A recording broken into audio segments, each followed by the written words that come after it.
Kailangan ko na nga to gawin nga sa mga bibi ko kasi nga lumalaki na nga sila. Talaga nagsisiksikan na sila dito nga sa bahay nila. Ayoko pa nga sana tong gawin kaso kailangan talaga. Bibe! Bibi kayo dyan. Sa inyo na rin itong mga alaga kong bibe. So mga kapudi, ayan, so sobrang excited ko ngayon, ayan, na medyo rin nalulungkot, ayan, kasi ngayong araw nga, dahil nga yung mga bibi ko nga naalaga, ayan, itong mga bibi ko nga na nandito nga sa kanilang magandang bahay, lumalaki na nga sila at talagang nagugulat din ako kasi ang bilis talaga nilang magsilakihan, lalo na yung mga alaga ko rin na bibi, pati yung sisiw, kaya ngayong araw, talagang nakapag-desisyon na nga ako na aalisin ko na nga sila dito sa kanilang bahay, ay itong bahay nga nilang ginawa natin na napakaganda, aalisin na natin sila dito kasi kailangan na nga kasi lumalaki na nga itong mga bibi ko. So kukunin na natin sila ngayong araw tapos aalisin na natin sila dito sa kanilang bahay. Hindi na nila matitiran itong bahay na pinagawa natin na talagang sobrang ganda kasi kailangan kasi para talagang lumaki sila na maayos kaya kailangan na natin sila alisin dyan. So tara, alisin na natin yung mga bibi ko dyan na alaga kasi yung mga sisiw ko, tingnan rin yun, lumalaki na rin yung mga sisiw ko. Ibig lumaki ng alaga ko pero alisin muna natin itong mga bibi ko dito sa kulungan nila. So tara na. Ayan, so kunin na natin tong basket kasi dito natin sila ilalagay.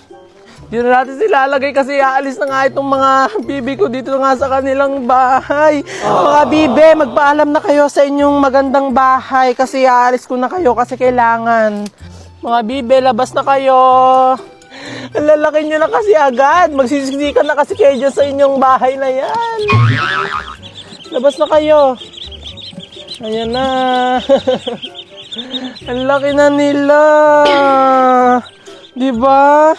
Ang lalaki na ng mga bibi ko. Pag nagsilakihan sila, sobrang dami nila yan, oh.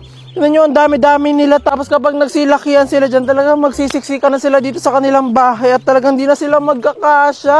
Kaya kailangan na natin silang alisin. Agad-agad ko na nga pinalabas nga lahat nga ng mga bibi ko nga dito nga sa bahay nila para nga kunin sila at ilagay nga sila dito sa basket. Ayoko pa nga sana talaga na gawin nga sa kanila ito na alisin ko nga sila dito nga sa bahay na to kasi gusto ko nga sila dito lumaki. Kaso hindi nga pwede ngayon, gusto ko kasi magsisiksikan nga sila dito kapag nga dito sila nagsilakihan. Isa-isa ko na nga kinukuha nga itong mga bibi ko, talagang pahirapan nga ako kasi talaga tinatakbuhan nga ako nilang lahat. Mukhang ayaw pa nga ng mga bibi ko na iwanan nga nila itong bahay nga nila kasi ayaw talaga nila magpahuli. Kaya parang ayaw pa nilang umalis dito sa kanilang bahay. Parang nakikipaglaban ba sila sa akin na wag ko silang ialis. Pero kailangan kasi lumalaki na kayo. Kahit nga sa ayaw at sa gusto nga na itong mga bibi ko, kailangan ko na nga silang alisin dito kasi hindi nga sila pwede nga lumaki na lahat dito nga sa bahay na to. Akala nga siguro rin itong mga bibi ko na hindi ko nga sila makukuha kasi nagsisiksihan nga sila doon sa dulo nga nitong bahay nila. Magbabay na kayo sa inyong bahay.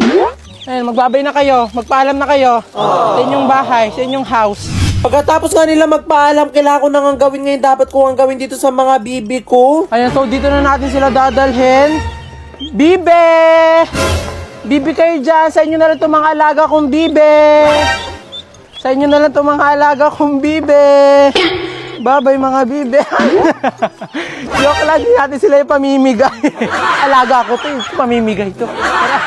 Aalisin na natin sila doon sa kanilang bahay, doon sa kanilang kubo dahil nga malaki na sila at ililipat na natin sila doon sa bago nilang building, doon sa apartment nila. So tara. At syempre, hindi ko nga ipamimigay nga itong mga bibi ko kasi pinangako ko nga sa inyo na aalagaan ko nga ito, papakainin ko nga itong mga bibi ko hanggat so lumaki sila. Ililipat ko nga lang silang lahat nga dito nga sa bago nga nilang bahay na binili ko nga kasi hindi na nga sila kakasya nga dito sa dati nga nilang bahay na bahay kubo. Binili ko nga itong mga kulungan nga na to or itong bagong bahay nga nitong mga bibi ko noong nakaraang araw. Dito na nga kasi silang lahat nga magpapalaki nga para talaga mas lumaki nga sila ng maayos. Kaya naman nung nakuha ko na nga lahat nga ng bibi ko nga doon sa dati nilang bahay, agad-agad ko na nga sila nilipat nga dito sa bago nilang apartment. At mukhang nga excited nga itong mga bibi ko nga dito nga sa bago nilang apartment kasi talaga nagtatakbuhan nga sila sa pagbasok nga dito. Pagkatapos ko nga mailagay nga yung mga bibi ko nga doon sa bago nga nilang apartment, agad-agad na nga ako pumunta nga dito nga sa dati nilang bahay. At dahil wala na nga dito yung mga bibi ko nga sa dati nga nilang bahay, talagang lilinisin ko nga to, taayusin ko at itatabi ko nga. At talagang habang nililinis ko nga to, talagang hindi nga talaga ako makapaniwala at talagang sobrang ako nabibilisan sa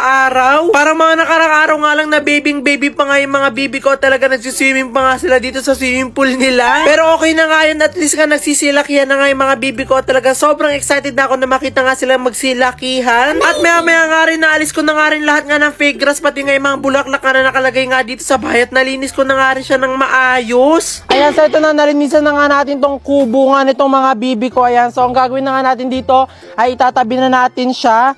Ayan, dahil hindi na nga ito magagamit ng mga bibi ko. Oh my God, bilis sila lumaki. So tara na, itabi na natin sila kasi nalinis ko na siya.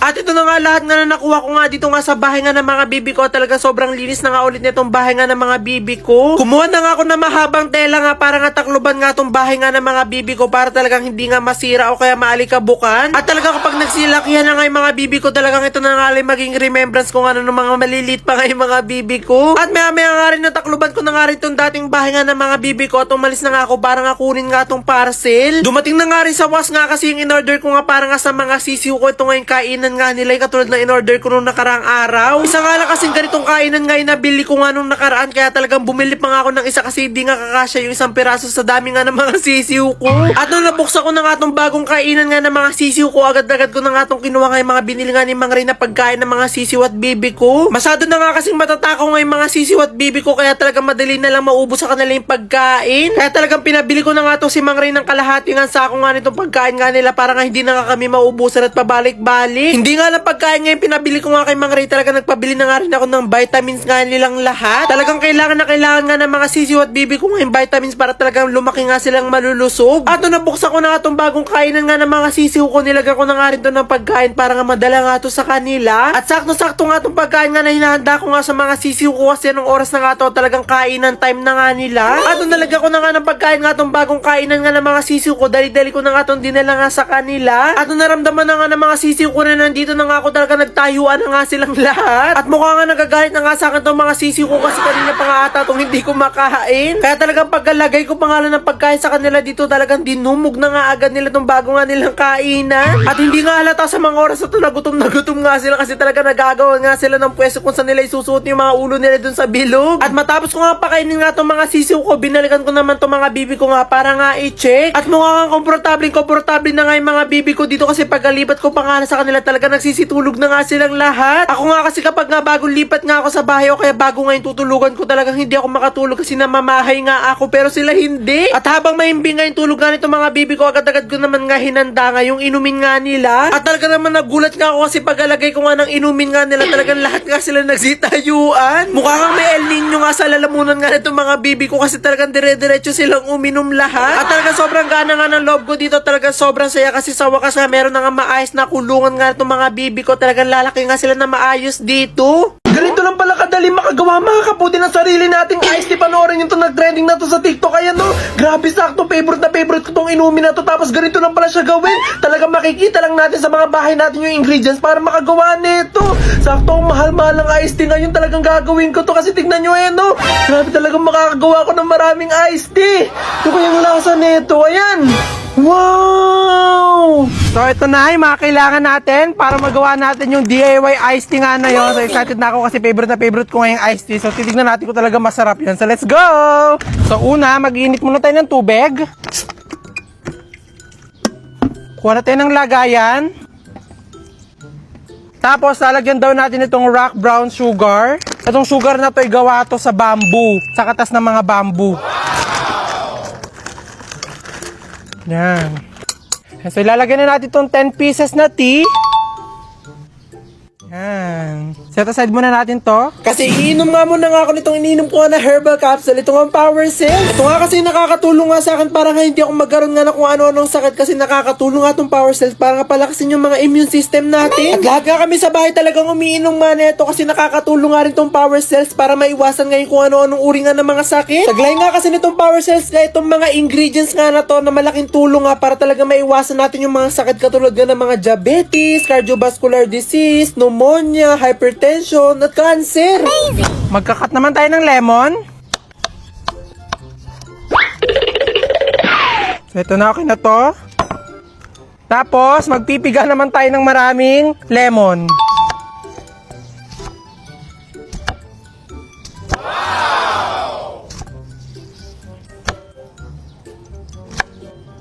Yan. After nyan, maglalagay naman tayo ng white sugar. O yan, white sugar naman to. And then, paghaluin natin. So, okay na itong dalawa nating ingredients para makagawa doon ng iced tea. So, tara, kunin na natin yung ating galon na tubig. So, ito daw muna yung unang ilalagay. Wow! Tapos, lalagyan natin itong mga lemon.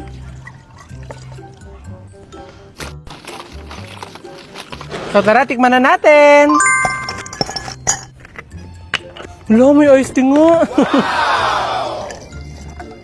Tikman na natin. And 1, 2, 3.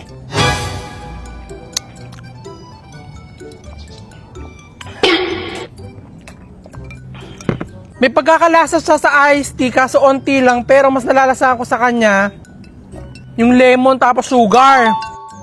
Pero refreshing.